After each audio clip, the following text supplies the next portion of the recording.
G'day guys, I'm back here with you today talking about everyone's favourite topic, which is tooling life and tooling wear.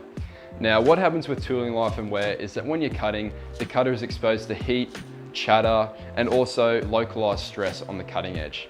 Now what happens at a microscopic level is that you're getting these little flakes and chips on the cutting edge, which are slowly wearing away and turning it dull. This is why you hear a nasty sound, and also why you start to see vibrations and chipping on the surface of the board. Now, when you have a dull cutter, what a lot of guys are tending to do is they go and sharpen it. Now, that's great. So you go blunt cutter, sharpen it, you can throw it back onto your machine and keep on running. But what I'd like to do today is talk about some of the different impacts on the cutter when you go to sharpen it. So the first and most obvious one is that you actually change the diameter of the cutter. So you're grinding away at the flank of the cutter, so you're bringing that outside edge in. So when you've got a thinner cutter, it's nowhere near as strong. I know that we've talked about when you're cutting thicker boards, you need a thicker cutter. Now this is all goes through the strength of the cutter and the amount of tool flex you can get. So when you sharpen and bring in the diameter, you're actually increasing the amount of tool flex that you can get in that cutter. Also, the very obvious thing is you have to change the parameters on your machine. Now, who hates doing that, you know?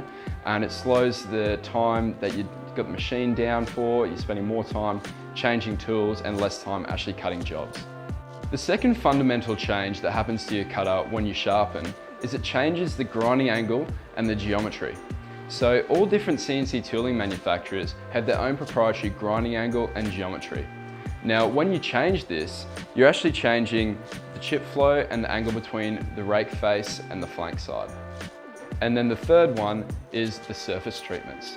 So a lot of different cutters can have chemical surface treatments in different coatings. Obviously, when you go to sharpen the cutter, you're taking away that top layer, and so it no longer has that treatment, so the performance is going to be much less than when you have your original first brand new cutter. So all of these three different things add up and result in the sharpening of the cutter actually reducing the quality by quite a lot. So you need to weigh up the different factors in terms of how much money are you spending on a brand new cutter, how much time is your machine down changing over, and how much life are you really getting out of that sharpened cutter. Just some things to think about.